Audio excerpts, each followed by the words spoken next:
afternoon. Happy Wednesday to everybody. I hope you're all doing well.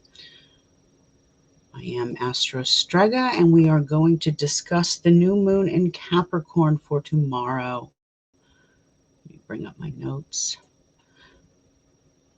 All right, it's midweek. We're almost there. Friday's almost around the corner, but we do have the first new moon of the year in Capricorn on Thursday, January 11th.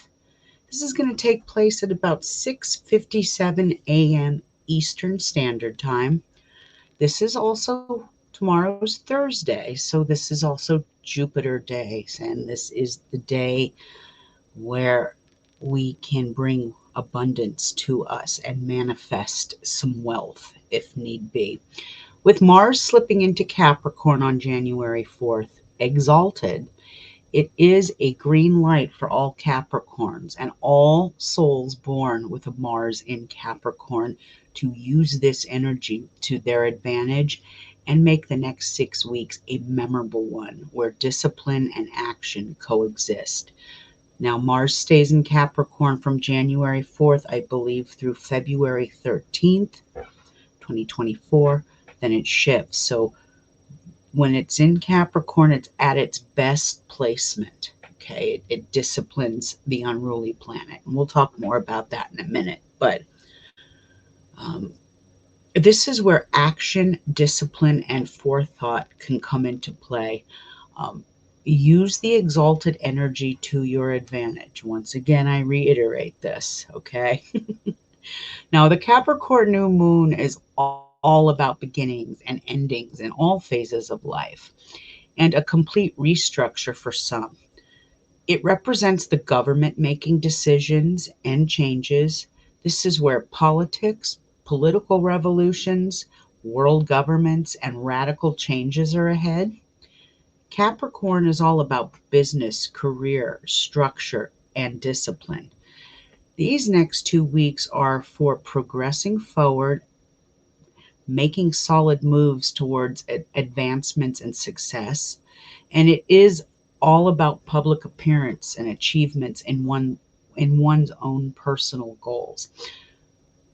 I'm going to go out on a tangent here, off script. Remember, Capricorn is the 10th house of the zodiac, and the 10th house is the house of career. It is the house of structure.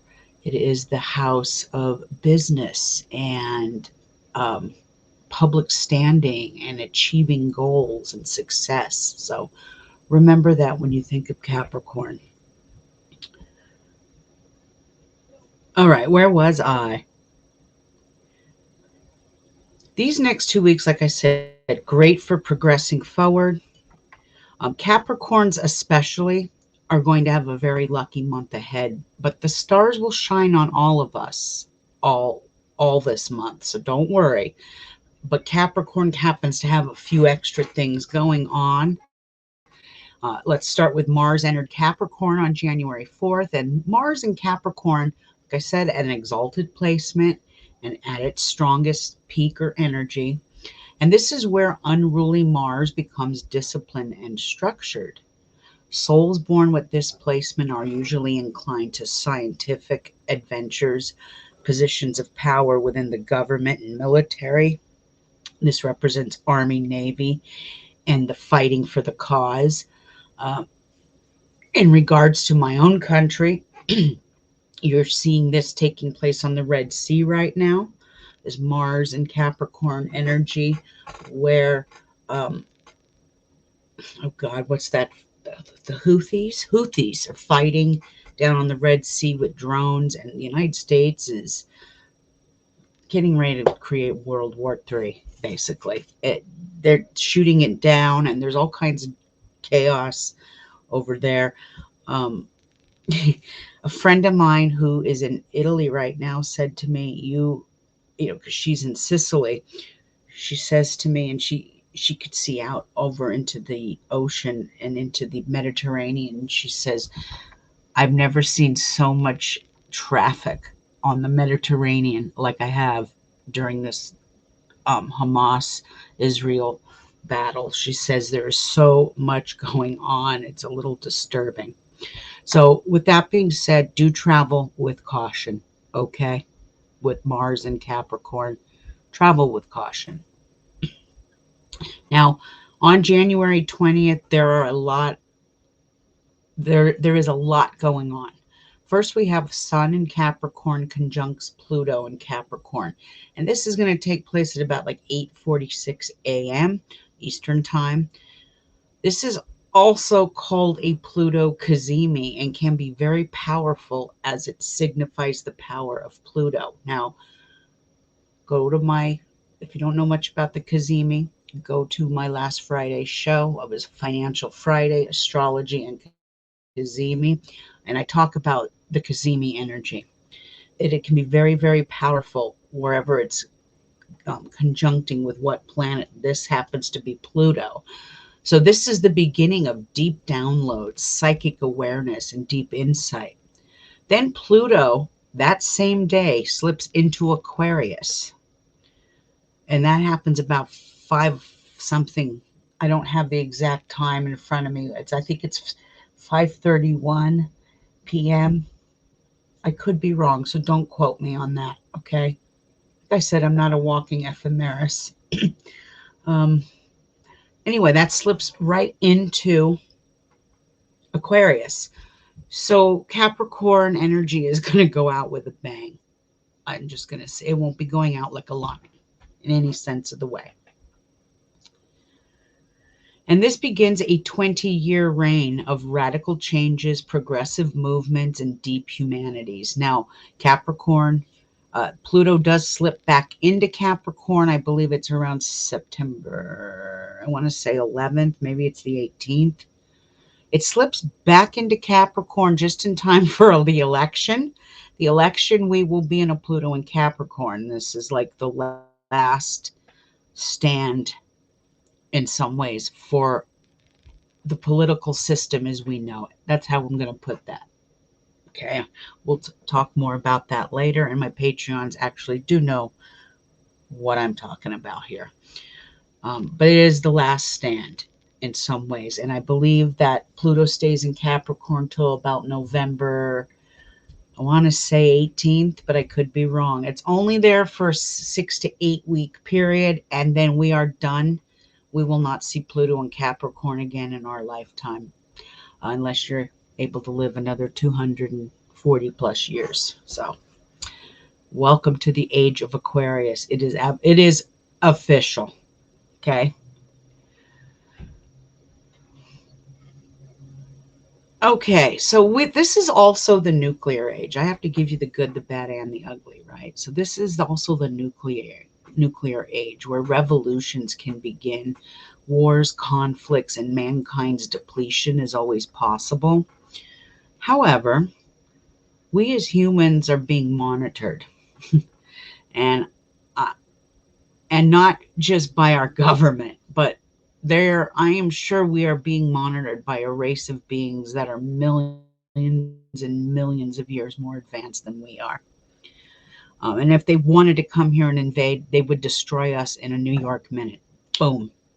Okay.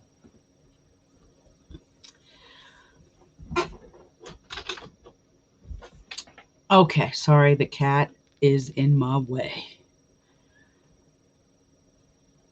And this is also where wars and conflicts and mankind's demise comes into his depletion, but also his demise. The thirst for power. Um, for a lot of these leaders, it will bite them in the ass eventually.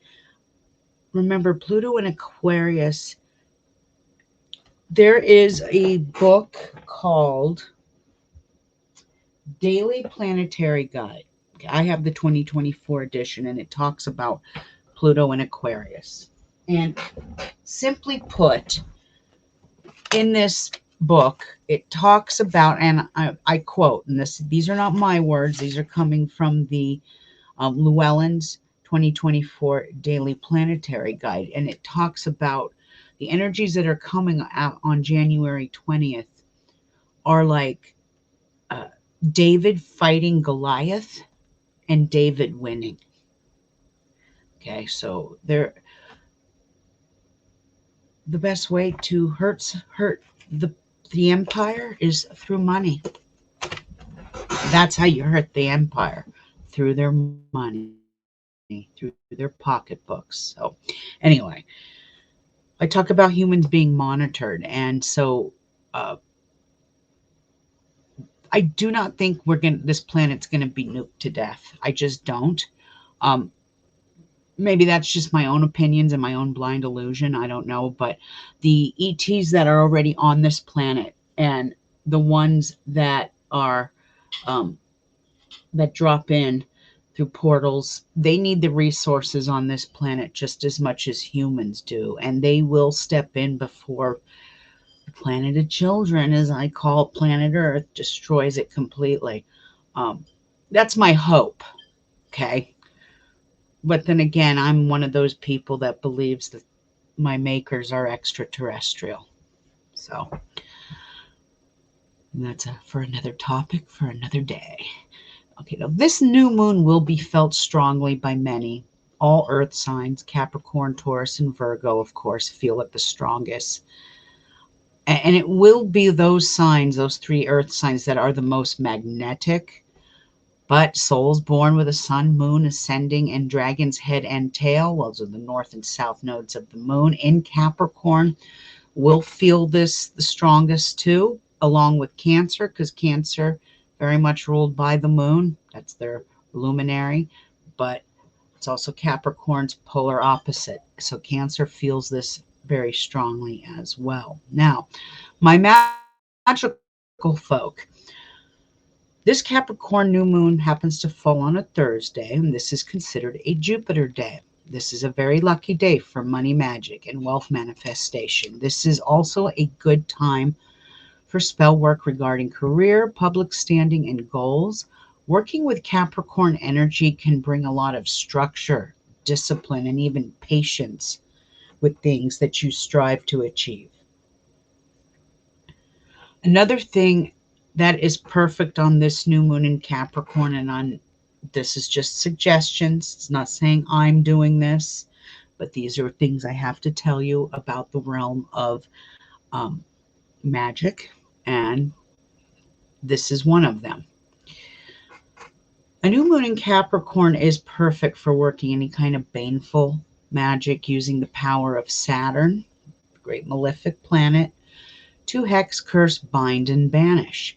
Contrary to what many practitioners believe, baneful workings work perfectly right on a new moon in a malefic planet because it's dark energy matter and nature of the sign it is in. It's the nature of the sign it is in. Remember, Capricorn is the devil in the realm of the zodiac, in the realm of the tarot. So ride the devil to your advantage. Happy magic making. The next few weeks will be very progressive time for many of us, and lots of lucky opportunities are ahead for a lot of us. Um, with the help of the stars and Mars and Capricorn, wherever this falls in your own chart, it will give us the energy, it'll give us drive and determination to achieve something by house and sign. This new moon phase also brings days of caution, and the only date I will give is the 11th, which is Uranic energy. And so Uranic energy is here, so be prepared. Shocking news, earth changes, space and aeronautical news, and usually crazy weather events. Hopefully, the shocking surprises are more positive in nature, but Mother Earth will always stretch herself in this energy, and weather usually becomes erratic. You can even hear about electrical stuff, electrical storms, and things like that. Shocking news is always possible. Hoping it's on a more positive nature since it is going to be a waxing moon phase.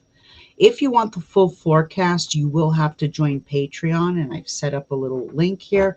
For $5 a month, you can get the days of caution for the entire, well, not for the $5 one, you get it for the first 3 months. The crone gets it for the entire year.